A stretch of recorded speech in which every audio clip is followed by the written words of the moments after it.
जब वहां से कोई निकल रहा होता है तो उस व्यक्ति के पीछे लग जाते, लेकिन जब वह व्यक्ति पीछे मुड़ के देखता तब भगवान भी उसको देखते कि ये तो हमारी जान पहचान का है ही नहीं। तब भगवान वहां से चले जाते और जब कीचड़ में लौट करके आते, कीचड़ में भिड़ करके आते, तब भगवान इतने सुंदर लगते। माता यशोदा उनको देख करके खूब हंसती है और उनको स्नान करा के बढ़िया माखन खाने को देती है। अब भगवान की दूसरी लीला माखन चोरी लीला का वर्णन सुखदेव जी महाराज करने लगे।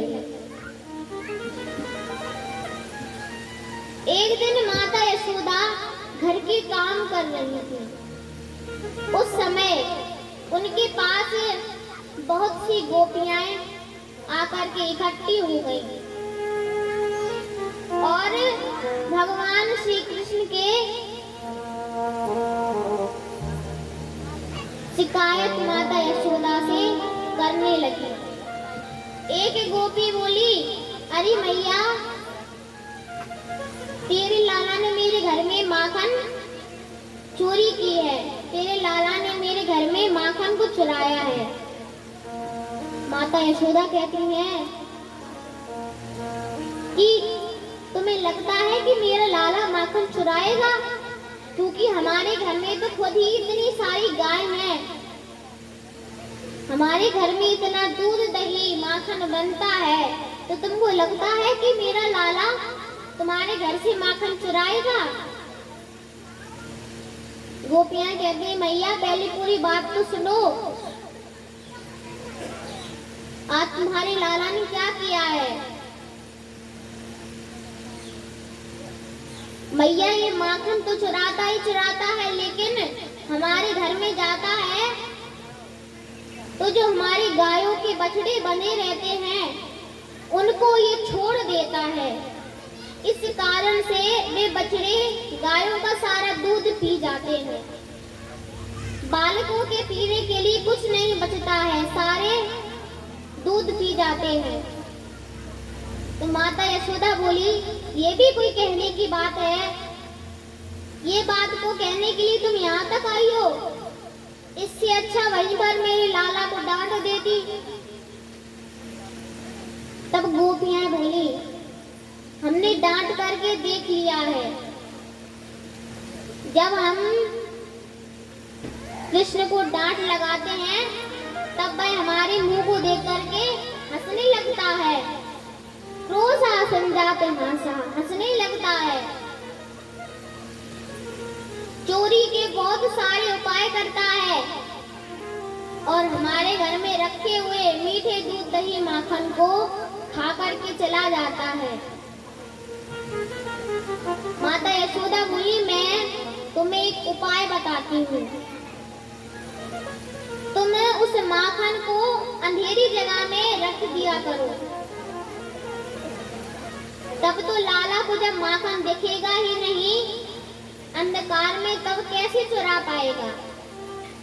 तब गोपियां बोली, अरे मैया, तेरे लाला ने जो इतनी सारी मणियों के आभूषण पहने रखे हैं, उन आभूषणों में से इतना प्रकाश निकलता है, इतनी ज्योति निकलती है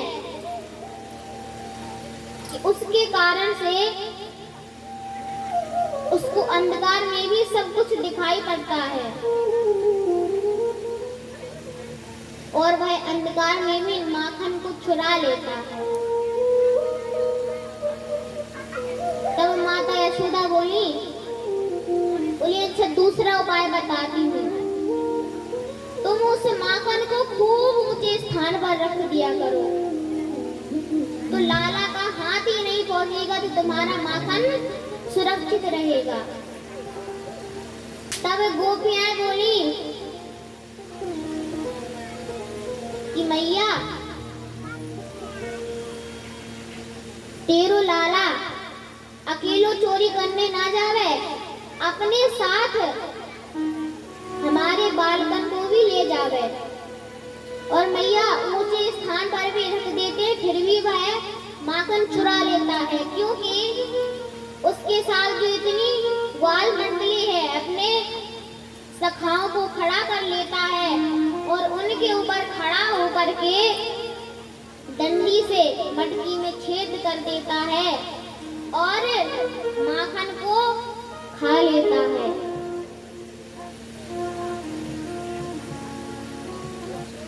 अब इसके बाद गोपियां शिकायत करके अपने घर चली गई।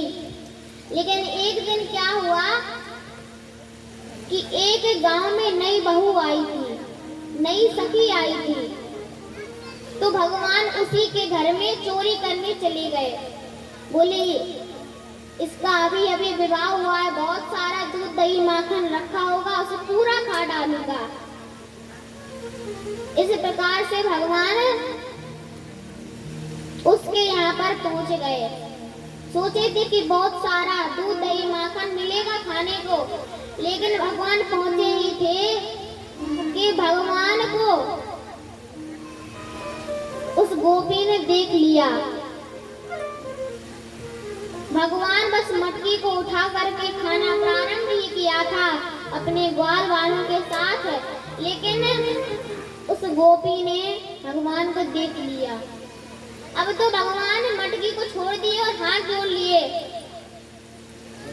बोले अरे सखी, मैया ते मेरी शिकायत मत करियो, मैया मुझको बहुत मारेगी।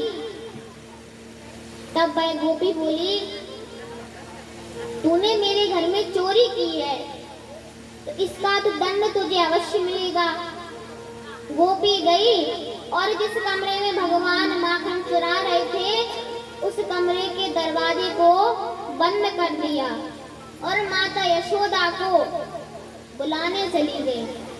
भगवान बोले अब क्या होगा, मैया तो आकर के मारेगी। तब भगवान ने क्या किया कि उस गोपी के पति का रूप धारण कर लिया। अब जब वह गोपी माता यशोदा को उस कमरे के पास लाई, माता यशोदा ने दरवाजा खोला तो क्या देखा कि भगवान की बजाय वहां पर उस गोपी के पति बैठे हुए थे। वे बोले अरे तुम हमें दरवाजे से बंद करके कहाँ चली गई थी? मैं इतनी देर से चिल्ला रहा हूँ, तुम सुन नहीं रही हो, कहाँ चली गई थी? गोपी ने जब देखा कि यहाँ तो मेरे पति थे ही नहीं, फिर ये कहाँ से आ गए? गोपी तो बड़ी आश्चर्यचकित रह गई कि धन्य है ये बाल कृष्ण, इनके चक्कर में लगता है मैं भूल गई और अपने पति को ही मैं चोर समझ बैठी और इनको बंद कर दिया। तो कुछ इस प्रकार से सुखदेव जी महाराज ने राजा परीक्षित से